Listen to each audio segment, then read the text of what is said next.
Oh my God, we're back. We are back. We are back. Sorry, guys, it took so long. We were just getting the new studio set up, and it took a little longer than expected. Nah, I'm just kidding. I've just been lazy. I've been slacking, and it's kind of sucked. But there is a lot to get into, and we're just gonna jump right in. Guess what didn't happen that everybody swore up and down would. And by everybody, I mean a lot of news outlets. Joker made $1 billion. $1 billion. Without China. It made $1 billion without opening in China. Let that sink in. China's the second biggest market for films. Didn't open with it. Guess what? Still made $1 billion. And guess who's rich as shit? That's right, Mr. Todd Phillips, who at this point, whenever he partners with any studio, well, mainly Warner Brothers, because that's who he's done this to twice, well, technically 4 times.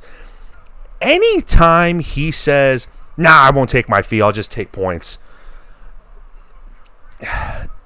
I mean, I don't want to say don't do it if you're a studio head, but don't do it. Because guess what? The dude made $100 million. He made $100 million. He took points off the back end of the box office, made $100 million. Joaquin Phoenix, I think he took a $4.5 mil fee. I think he's walking away with anywhere from $50 to $75 million from the box office. Dude, if I'm running a studio and Todd Phillips says, you know what? I'm not going to take my fee. I'll just take points. 2 things are going to run through my head. 1, shit, we're going to have to pay this dude so much money. And 2, God, this dude's going to make us so much money. Because he's done this twice, guys. Well, technically, like I said, 4 times. Did it with Hangover. The first Hangover movie, he said, nah, I don't want my fee. I'll take points. Made like $80 million from it. Biggest R-rated movie of all time up until that point. Then finishes it out. That trilogy made I think it was like 1.4 billion, I think, or something stupid, and he ended up making like $110 million off the Hangover franchise. Like, that's stupid. That's crazy, dude. Power to him. Let him do it. I'm so happy. But guess what? Any theater shot up? Nah. Any craziness ensue? Nope. It's like the media was just constantly talking about it, hoping it would happen. Just like hoping. And when like 2-3 weeks went by and nothing happened, they just shut up. Nobody reported on it. Dude, I was getting so worked up. Everybody was getting worked up like, oh, it's so dangerous. It's so violent. No, it's not. I said this before. I'm going to say it again. It was like not even top 10 most violent movies of the year. Okay? Wasn't violent. Were there a couple scenes where guys got shot and there was blood? Yeah. But that's so many movies. You know what I'm going to do? I'll probably do like a 10-15 minute video on the top 10 most violent movies of 2019 so far. And guess what? Joker won't be in it. There's some PG-13 movies that are super violent. Joker's not going to make the cut because 1, it wasn't that violent. And 2, buzz off. Who cares? So yeah, that's mainly all the Joker stuff. I mean, I don't give it. I mean, who cares? You know what I mean? Who cares? Disney Plus launched this last week. Dude. I mean, minus the fact from people, getting their shit stolen, like their ID. Well, just their personal information got, stolen. But, dude, it opened with like 40 million subscribers. That's crazy. Obviously, we're going to have to see how the numbers look now after everybody uses their free trial. We'll see how much that drops. But I don't think it's going to drop. Because I'm going to say maybe, let's say lowball it, 30 mil of those 40 that subscribed, they're going to keep it. Hell, I'd even say maybe 35 million of those 40 that subscribed are going to keep it. Because guess what? Dude, Mandalorian, the thing they're launching with is phenomenal. Dude, it's a weekly thing. How many streaming shows do that? Obviously, Hulu does it with a couple other shows. But, dude, Disney Plus, I mean, I'm happy they're doing it weekly. Because guess what? The longest episode's been like 42 minutes. That was the premiere. Episode 2 was like 33, and this last episode from Friday night was like 32. And they're doing it right, because guess what? I want it more. I want all of it. This third episode, dude, fucking best. Not only was it the best episode of Mandalorian yet, I mean, obviously that's not saying much because it's only 3 episodes. But dude, it was some of the best TV all year. Like, all year, man. Barry, there's an episode in Barry Season 2 that is definitely up there, too. A lot of people disagree, but I think it's some of the best television of the year. I mean, dude, TV is at a premium. TV is insane. Like, Mandalorian is bringing Star Wars back, dude. Like, I can't tell you how happy I am that all these people, Star Wars fans, they hate everything now. No, dude. Every Star Wars fan I've talked to, that I have seen online, ones that hated Last Jedi, loved Last Jedi, in the middle. I mean, there's really no in the middle with Last Jedi, because you either love it or you hate it. You guys know me personally. I hated that. I hate Last Jedi. I think it's some of the worst Star Wars ever. It's not even Star Wars to me. But anyway, I already talked about that. Mandalorian, dude, almost every Star Wars fan I see or I've talked to, they love it. It's Star Wars. The humor alone, it is OT humor. Okay, it's bringing the jokes back that we saw in the original trilogy. Dude, the first episode, the first episode, he's just our Mandalorian. He's going back and forth with IG-11, and he's just like, no, don't self-destruct. Like, it's hilarious. Episode 2 with the Jawas, they're talking because his Jawa's off, and they're just like, oh, you speak Jawa like a whatever he says. What does the Mando do? He burns the Jawa alive. He's like, yeah, well, burned. Dude, like, just the humor. I mean, it's Star Wars humor. It's none of that trash that we got from Last Jedi of, oh, General Hux. Yeah, I'm waiting. Your mom. Like, back off. Dude, really? That was the humor we got from Last Jedi, and it was full. It was Marvel humor up and down. It was awful. Yeah, Force Awakens had maybe a joke or two in there, mainly the Finn and Rey. Oh, you got a boyfriend, cute boyfriend. But guess what? It kind of worked, and they got out of it right away. They didn't linger on it. They didn't go with the shtick and just keep going. It just moved on. Mandalorian hasn't had that issue. The humor, to me, Star Wars.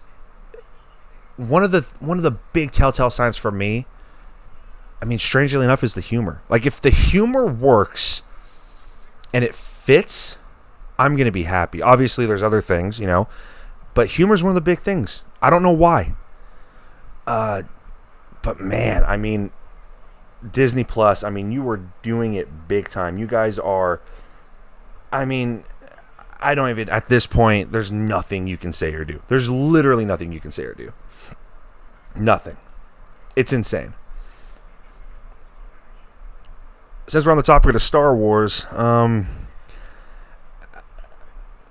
not a big fan of Kathleen Kennedy. At least not with this sequel trilogy. Top 10 producers of all time? Yeah, without a doubt. She's one of the, I would argue, probably, no, maybe not top 5. She's cracking the top 5 greatest producers of all time. I mean, there's no doubt she knows what she's doing. She's a great head. I mean, but she just doesn't. When Lucas signed over Lucasfilm, before he did, he named he named Kathleen head of Lucasfilm when he stepped down. Then when he sold it, one of the conditions when he signed Lucasfilm over to Disney was you need to keep Kathleen Kennedy. She's the head. That's the only way. Disney was like, all right, Kathleen, you're the head of Lucasfilm. You're gonna oversee these 3 new films and any future film projects up until your contract expires, which at the time was in 6 years. Well, no, it was in like 8 years. I think they bought it like end of 2012. I'd have to check, but it was going to be like a little less than a decade. But I don't. What she's done, the things she's said, the last couple years, it's been atrocious, man. I mean, and her comments, like last week, were just like, why? Pretty much, I'm going to paraphrase, but she basically was like, there's an interview. She just said, we didn't have a chance to plan out this trilogy.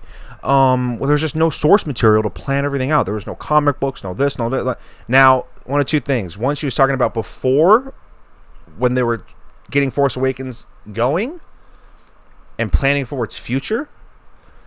She meant there was no comic books, no novels, no this, no that. Okay, cool. Not everybody who's a hardcore Star Wars fans know there are things out there. They're all legends now. I mean, they're not canon. But there was source material that you could have plucked and put into the new canon. There's plenty. But again, part of me feels like I don't blame you because, I don't blame you. But if she's saying there's no source material for these movies and she's talking like 3-4 years ago, then why? Dude, what's the point of all the comics? The Vader Dark Lord of the Sith comic, that's, dude, unreal. Like, if this doesn't get an adaptation for a Netflix series, Disney Plus series, which I hope it should, but there's no point because it's already canon, it's already been told. But I mean that Obi-Wan, fucking Kaden, dude, all this stuff from Rebels, like, if I'm Claudia Gray, who's the most popular novelist that's been doing a lot of the novels for Disney and Star Wars, I'm scratching my head reading this saying, what am I putting all this work in for if you're just going to not throw me under the bus, but say, oh, there's no source material? Are you really?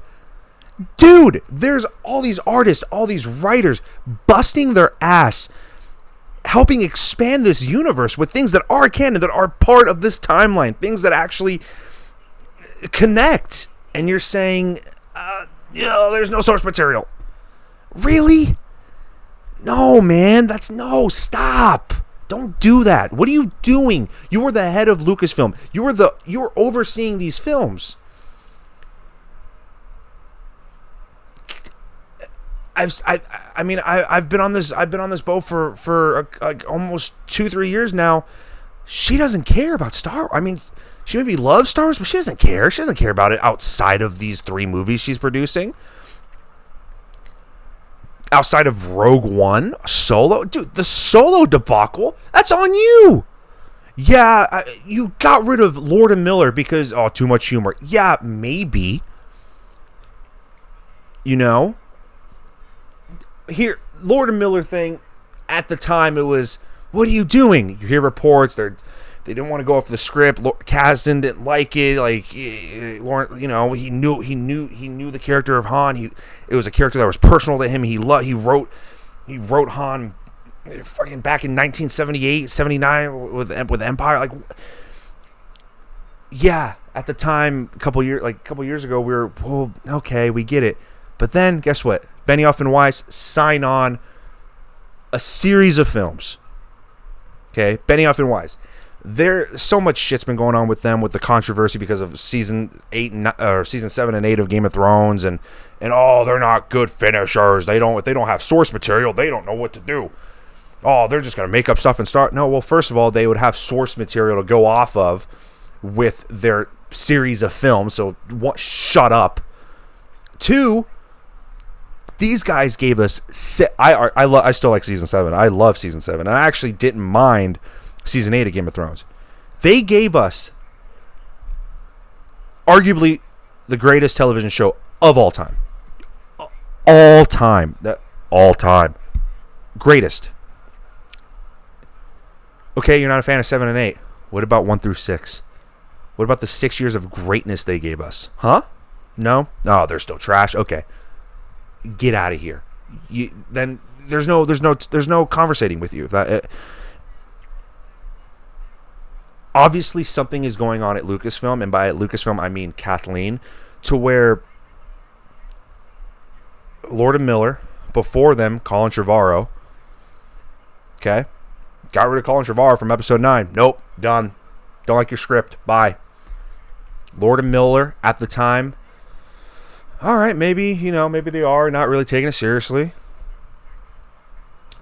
Then there's Benioff and Weiss stuff. Now, Benioff and Weiss did sign a deal with Netflix, a $200 million deal for 5-6 years to produce original content over at Netflix. Maybe that has something to do with it. Maybe they signed that deal.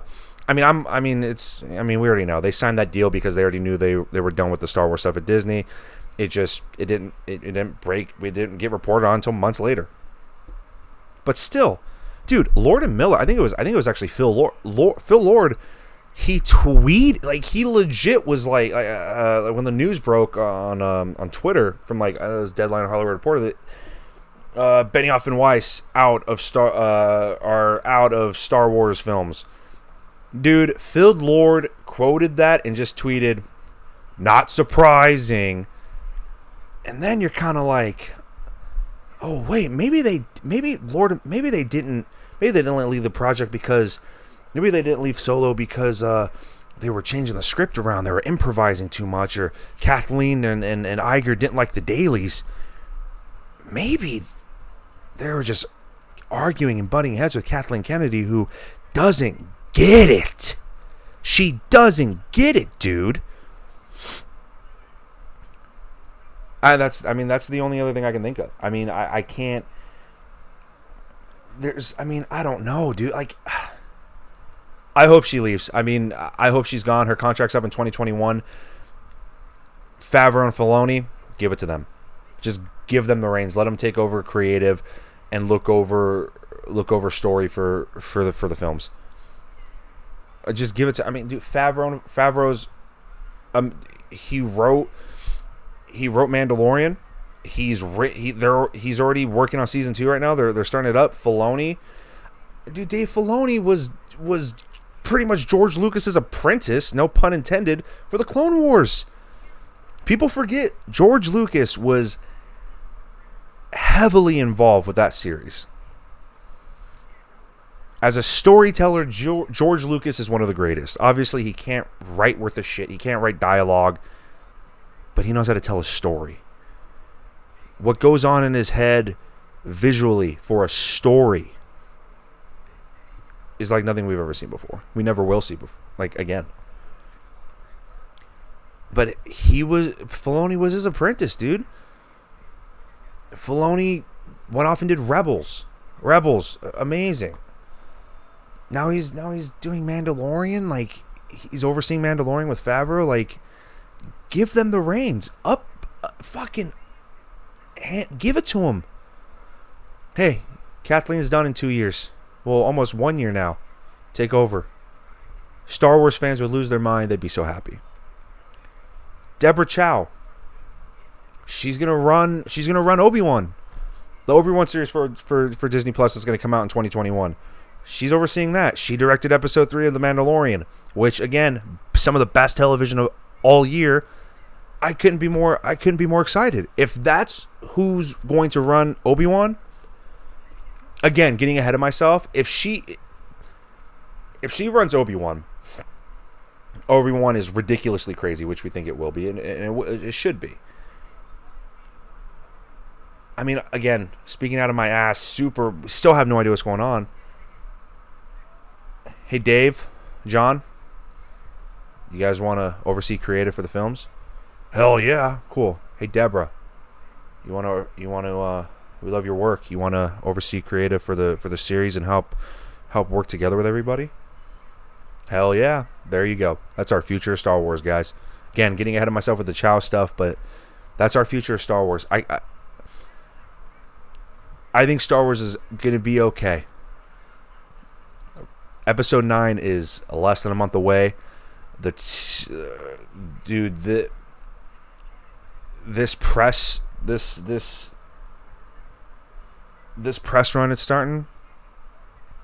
I'm in love. 2 TV spots have dropped so far. Fantastic. Yeah, part of me is nervous, but guess what? In JJ I trust. JJ baby, bring it home. Bring it home. Cap this off, even though it's going to be hard to get the disgusting, awful taste of Last Jedi out of my mouth. If anybody can do it, it's going to be JJ.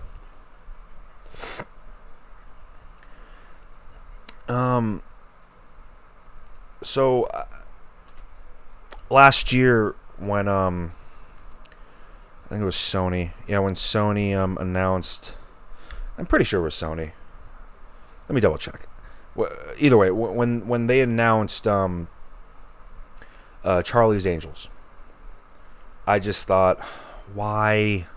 We don't need it. Stop rebooting stuff, new stuff. We don't need it. But then they started announcing the casting. I was on board. You know why? Because my girl K-Stu was leading the way. And normally I would be nervous with something like that. And a lot of people were actually upset. Yeah, Columbia. Yeah, Sony. Yeah, Sony.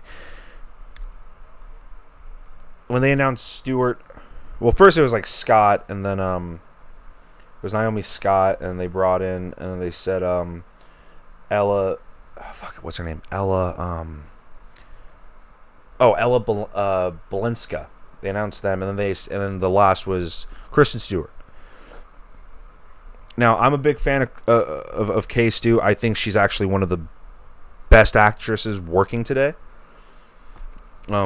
Ironically and funny enough, I think her and Pattinson are actually some of the best talent that we have. And I still think it's bullshit she didn't get nominated a couple years ago for Personal Shopper. I mean, if that comes out a little later in the year and not in April, I think she gets a nom. I mean, it was. I mean, okay. Anyway, that's not the point. The point is, I saw that casting and I was like, you know what? I'm okay with it. You know why I was okay with it? Because since Twilight, these last 6 years, well, 7 years now, she's been working her ass off, showing people that she is actually a talented performer. She really is. Clouds of Sils Maria, dude, she won the Caesar Award. What the Caesar Award is? Caesar Award is I think it's Greece. It's it's Greece's Oscars. It's their version of the Oscars. She won Best Actress. First American to ever do it in like 80 years or 60 years, whatever it was. She's fantastic. She's great. She's a wonderful performer. So I was excited. Now, unfortunately, a lot of people weren't. Oh, the Twilight chick. Oh, how can she lead a film? Dude, she was great. I mean, I really like honestly, all bias aside, because I am a big fan of hers. She was fantastic. She was funny. She was clever, and I actually really enjoyed that movie. People shit. A lot of critics really jumped on it. I wasn't one of them, but they didn't like it. They didn't like it at all. I actually really enjoyed it. They're like, oh, I was trying to do this. Guess what? I don't care. I didn't need it to be the next, like, they just needed to make a spy thriller action movie with women. No. Usually that kind of drives me up the wall of the whole. Oh well, why wasn't there a woman in it? Why wasn't there a person of color in it? Usually that stuff drives me up the wall because it's just pandering to just. Because first of all, Hollywood's hypocritical. I've gotten into that before, but with this, I was just like, no, guys, like this is what it is. I actually had a lot of fun. I really liked it. Critics didn't, and I mean, it made like 12 million opening weekend, which is not good. Right now, its box office is at like just a little over 33 million off a high-end $55 million budget plus the marketing. I mean, they would have to make $100 million just to break even. That ain't happening. I mean, it's official. This thing's a bust. It's a bomb, which is unfortunate because I would have loved to seen a sequel. I really would have. They set it up for a sequel. There's a lot of great cameos, and I don't know. I actually really enjoyed it. Elizabeth Banks, I was at when it was announced that she was going to direct it. I was direct and write it. I was actually nervous. I was like, oh God, man, no, I'm on board, but change it. No, what are we doing? Stop! Don't do it. I guess it was okay. She did fine. But her comments recently, I don't agree with it. I don't agree with people weren't ready for an all-female thing. Again, paraphrasing. I don't want to look it up, but no, Banksy baby, that's not what it was. It just, some people didn't like it. Okay? I mean, maybe that's the case. They just weren't ready for a female-led thing, but it wasn't, she was blaming men for the box office, and it's just like, stop. No, that's not what's going on. It just because I really like the movie doesn't mean that, everybody else is. Because I think it's at like 22% on Rotten Tomatoes. I mean, it's not good. I'm just exhausted thinking about that kind of stuff. You know what I mean? But I mean, I really liked it. I'm really, really bummed that the sequel I was hoping for, definitely not going to get. I would love for them to maybe try it out as a series, give us 8 episodes on Netflix or something, but I don't think that's going to happen either. I mean, Sony's trying to do their own streaming service, so maybe in like a couple years, bring this cast together, give us an 8-episode series. I mean, I really am bummed. I mean, it really is a bummer. And I don't know. It really does suck. It really does suck. Tonight there was a YouTuber guy that all the YouTube stuff that's going on recently about them changing their terms of service and what they can and can't do to your account. He went on this, not tirade, but he was just like, what do you guys think? Like, blah, blah, blah, blah, blah. Like, if I get off of YouTube, where should I put my daily show about movies? Should I put it on Twitter? This. What do I do? Everybody was just saying, dude, do podcast. Do a straight podcast. I mean, you pretty much already have a podcast set up, but you just film yourself and you're just at a desk anyway. Like, do podcast. His response was, I can't afford it. I would have to fire my staff. There's no money in podcast. All right, Howard Stern from 10 years ago. Chill. There's so much money in podcasts. And people said that.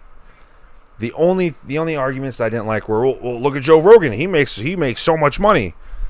And to the dudes, to John Doe, I'm just going to refer to John Doe, to his rebuttal, Joe Rogan's the biggest podcast in the world. He has millions of followers. He gets hundreds of millions of views a month. Okay? That's just views. Unlike YouTube, his downloads are ridiculous. His listens are ridiculous. Obviously, his rebuttal was, yeah, well, Joe Rogan, I don't have the viewership and the audience. Well, yeah. Well, that's not a good example. There's so many more examples. Podcasts run on sponsorships, on ads. You find somebody to sponsor your podcast. Hey, we'll give you $4,000 a month. Do an ad read. There's how many listeners you have or viewers? All right, we'll give you $2,000. We'll give you $2,000. You get 3 or 4 sponsorships. Okay, that's a lot of money a month. Okay, just to read 2 minutes or a minute during your podcast, totaling 5 minutes for each ad.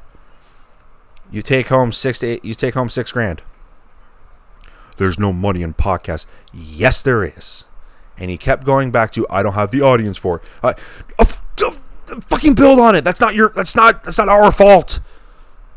I mean, you are an asshole. People don't like you. You you're just a piece of crap. You're a piece of trash. Okay. Find a different career. I mean, yeah, it sucks. You've been in this space for a few years, like for, almost a decade. Sucks. Find something else. You have connections. But to say there's no money in podcasts, shut up. There is. Are you out of your mind? I don't have the audience, Joe Rogan. Who cares? Who cares? You don't need to have the audience that Rogan does, dude. There's so many podcasts out there. There's so many podcasts that I listen to. They have no problem making money because ads. Fuck ads, dude. That's how podcasts run. There's no money in podcasts. Yes, there is. Look into it. I was fuming tonight, man. There's no money. Yes, there is. You're just not looking hard enough. I would have to fire my staff. Bye. Times are tough. It sucks. Why the guy has 3 people working for him is beyond me. Not even 3 people work. He has 3 co-hosts. Both of them, they're not even co-hosts. They're just chicks that he has pop up. What's your thoughts? And they speak 5 minutes of video out of an hour and a half. Why do you have them employed anyway? Do your own thing, dude. Set up a podcast. Who cares? Yes, there's money in podcasts. You're just not looking. He literally said, I've been in this space a while. I know this stuff. Obviously, you don't. Obviously, you don't. Get sponsorships, dude. If you need to get 10 sponsorships at $400 to $500 a sponsorship and have to read 10 minutes of ads, a video, to make ends meet, you buckle down and you do it. I wish I had that opportunity. Dude, I do this to have fun. I do this because I have a lot of stuff I want to talk about. And I want to get it out there. I want to get my opinions across. I want to get what I'm thinking. I want to get my takes on things. I don't care. Ready? 6 views, 2. My biggest viewed video is 40, and it was from earlier this year. I was covering the Golden Globe nominations. I don't care how many views I get. The odds of this thing getting picked up and me making a living, I mean, it's astronomical. I have a better chance of winning the lottery than I do this podcast getting picked up and me making money and making a extremely comfortable living from it. It's nearly impossible. Again, actually no, I've better odds winning the lottery twice, back-to-back times. Mega jackpot. Better odds winning those than I do this. I do it to have fun. You're actually making money from it, dude. Guess what? If you want to continue to do that, buckle down, swallow your pride, and just, again, you have to read 10 ads a video. Oh, you have to take 10 minutes out of your 2-hour-long videos every day to make money. I'm sorry. I wish I had that issue. Dude, if 3 companies came up to me and they were like, give you $100 a video if you mention us and do 3-minute, I would jump on it in a heartbeat. Be like, $300 a video, $100 an ad? Cool. I'd do it. Be lucky that you have what you have, man. Do it. Who cares? Just do it. Stop being dumb. I really want to get into more of that, but I don't care. Baseball time. So, Grandal signs with Chicago. 4 years, $73 million. Guess what? Dude took a gamble last year. Apparently, he rejected a 4-year, $60 million, 4-year, $50, whatever it was from the Mets. He took a gamble on himself, and guess what, dude? I love seeing it. I love seeing that. He took $17.5 million to go to Milwaukee, gambled on himself, set a new high in homers, had the best on base of all catchers in the big leagues. I mean, yeah, it was a big risk because he could have got hurt, but he took a gamble on himself. It paid out. Dude signed for 4 years, $73 million. He pretty much averaged out, his 17.5 that he signed for. Granted, he's going to Chicago, the South Side. I mean, it's a super winnable division. Indians, Chicago can definitely take the Central. They could definitely take their Central. I mean, I don't see Minnesota repeating what they did, at all. I think it's very hard to win 100 games, let alone over 100, which is what they did. I think they won like 103. But I think it's a winnable division.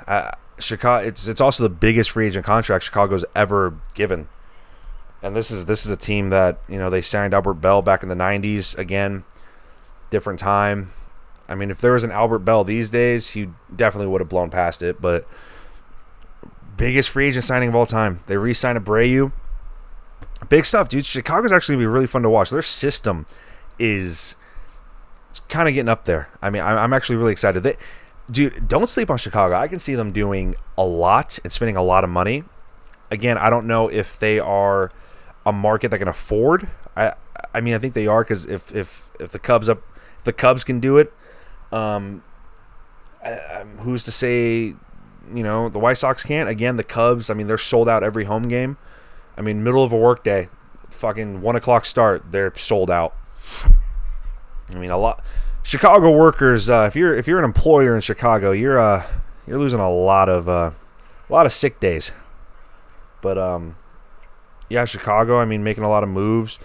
Will Smith, he was with San Francisco this year. Made like $4 million. Qualified for a qualifying offer, rejected it. The qualifying offer this year was like 17.8 or 9 mil. He rejected it. I thought that was the dumbest thing he could have done. But guess what? He was talking to Atlanta, rejected 17.8, signed for 4 and like 45. I mean, dude, take that money. Kyle Gibson, same thing. Jake Odorizzi took the offer. And a couple other guys did too.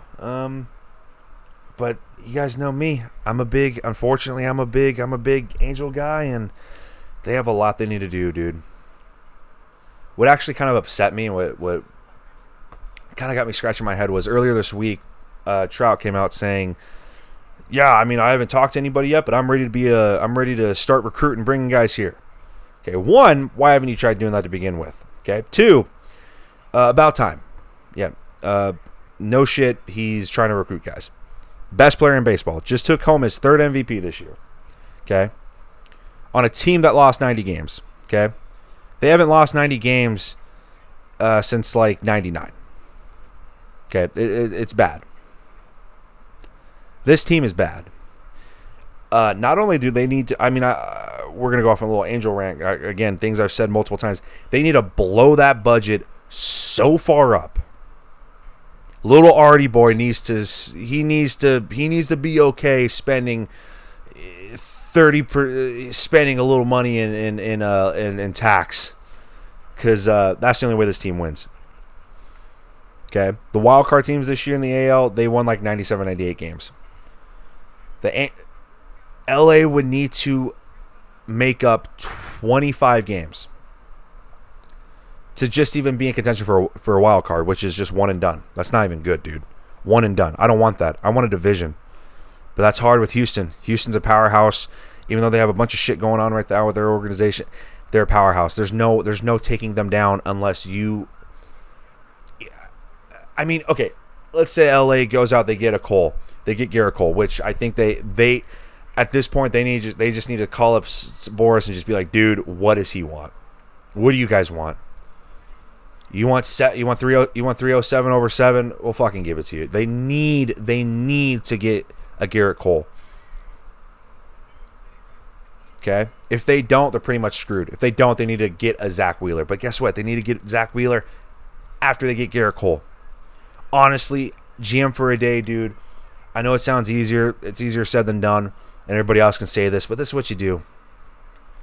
You call up Scott. You go, dude, what does Cole want? He wants, because he's aiming for $300 million. He wants to be the first pitcher to ever get $300 million. Price right now, David Price was the record for a starter. He got like 217 over 7 or 8 or whatever it was. Cole's definitely looking to break it. I basically call up Scott, I call up Boris. I say, dude, what do you want? You want, okay, cool. If it's something outrageous, obviously you talk it down. But if I'm the Angels, I'm desperate. I'm looking. 307 over 7, you know what that gets you? That gets you Garrett Cole for $43 million a year. let's say, let just say 285 over 7. Say we'll give you 285 mil over 7. That's 40 million a year. Do it. Why not?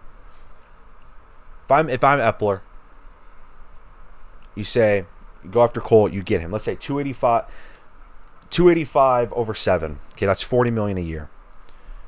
Their budget right now their payroll is it's projected at after ARB players, after all that stuff, they're like 145 range. Okay? Threshold starts at 210. 207, 210. Sign Cole, 40 mil a year. Guess what? You go from 145 to 185. Keep blowing it up, dude. Maybe you talk to him, say, dude, we'll give you 25 this year. Albert comes off the books soon. We'll bump it up, backload it a little. Like it, just give us your services 25 a year for the first 2 years, and we'll give you 45 to 50 the next couple. Got to sign a Garrett Cole. You need to get a Zach Wheeler. Bullpen help. Go. You need to get an arm that's out there. I mean, I actually really do like their bullpen. I think their bullpen, they're a piece away, but do it. Ohtani's coming back, but what are you going to get from him? Okay? Hopefully Madden manages Ohtani better than Sosha did.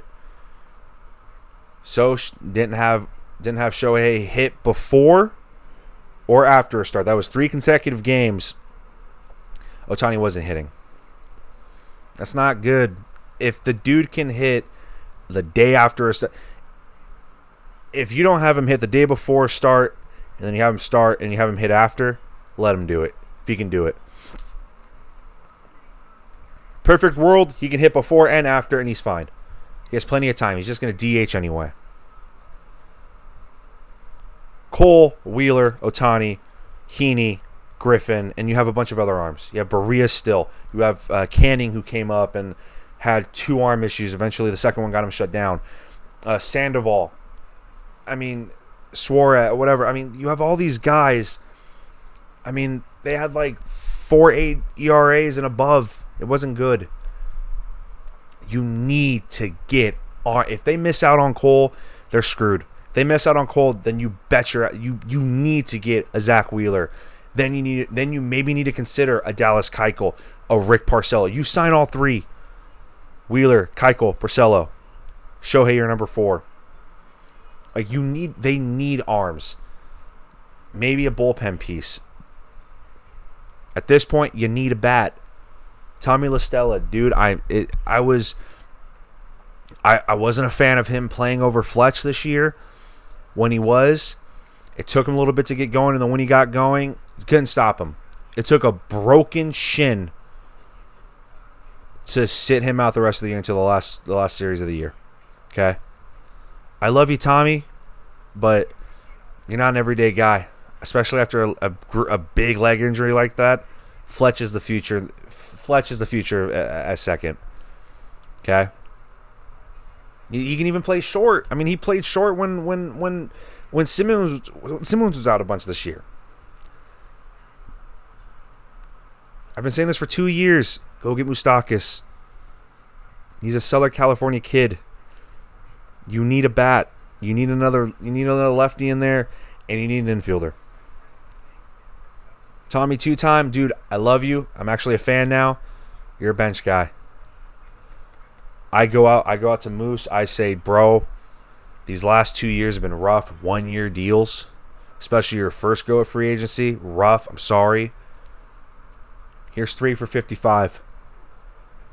4th-year option. You want it? Bet your ass is going to take it. I mean, 3 for 55 is, I don't even think that's like, come on, 18 million a year.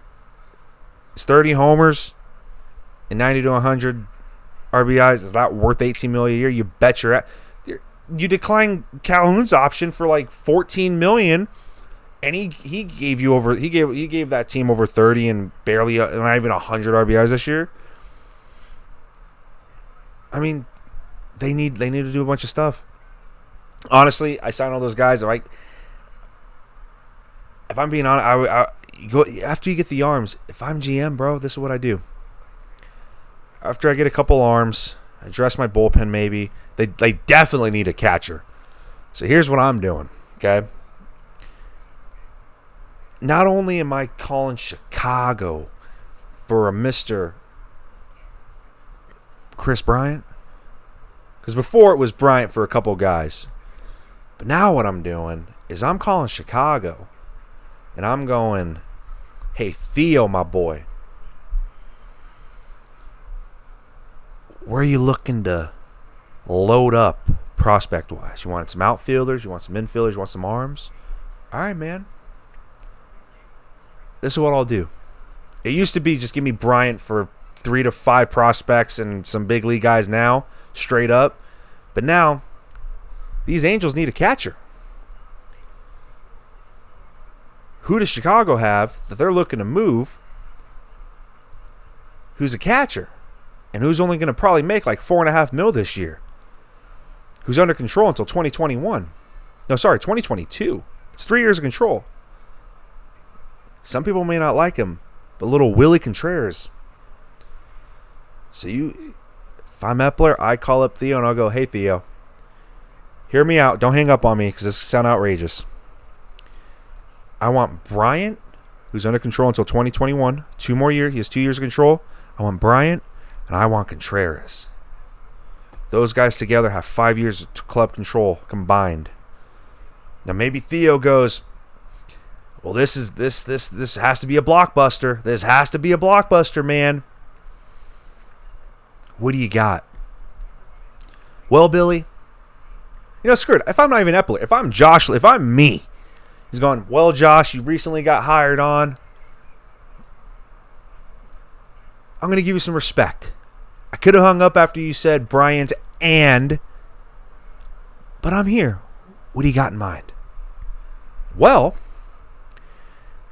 give me Chris, give me Wilson, and I'll give you Joe Adele,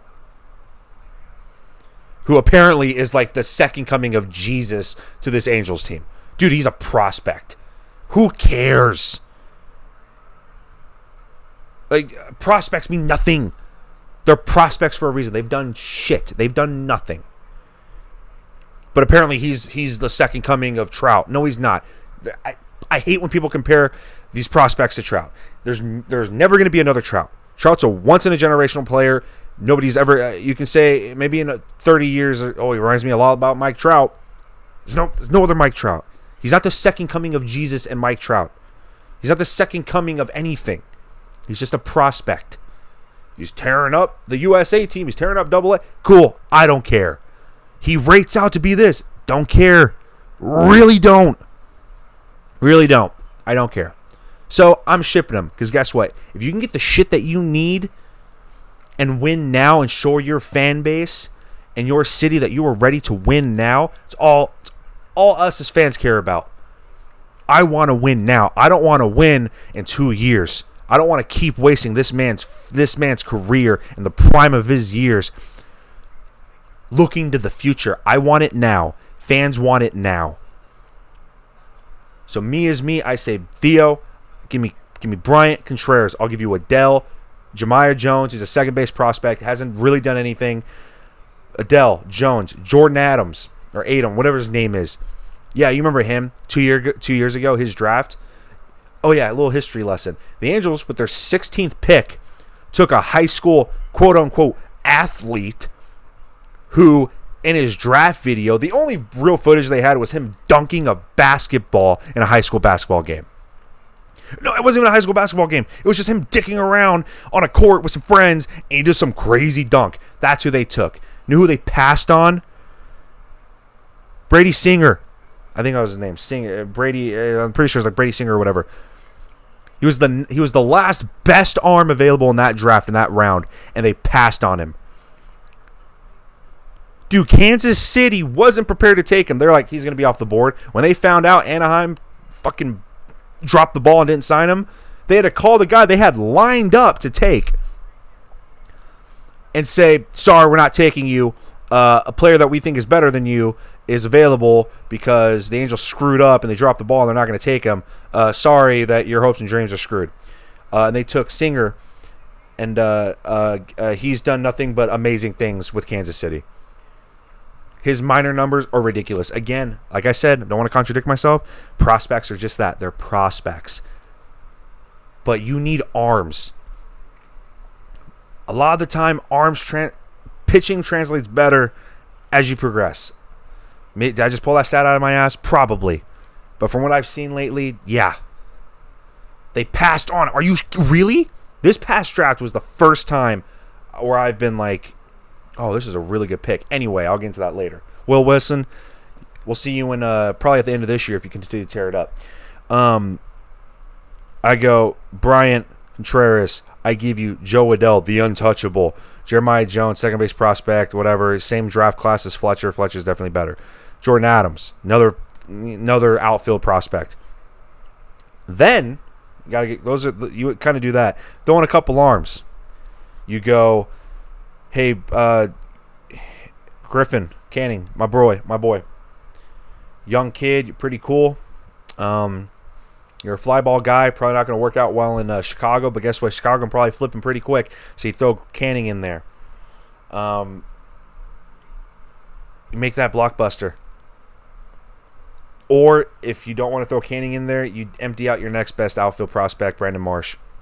You give them Marsh, Odell, Adams, and Jones for Bryant Contreras. Why not? Go for it. Go big. Well, we need big league ready guys. You have big league ready guys. You guys still have a core of your guys. I mean, they're probably going to get rid of Schwarber, but guess what? You still have Baez. You know, you still have a young group of guys. You have Bodie, who can finally get a crack at third base full time. You still have Rizzo. You'll probably go out and make a trade for Merrifield, which is probably going to happen. They can do it. Let's make it happen, guys. Chicago, let's hope you hear this. LA, let's hope you hear it. Bryant Contreras for Odell, Jones, Adams, Canning, or whatever other pitching prospect or pitching guy you want.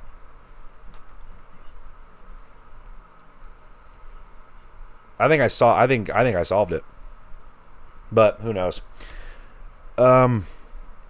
Guys, I'm pretty sure we just made history. This is by far the longest podcast we have done yet.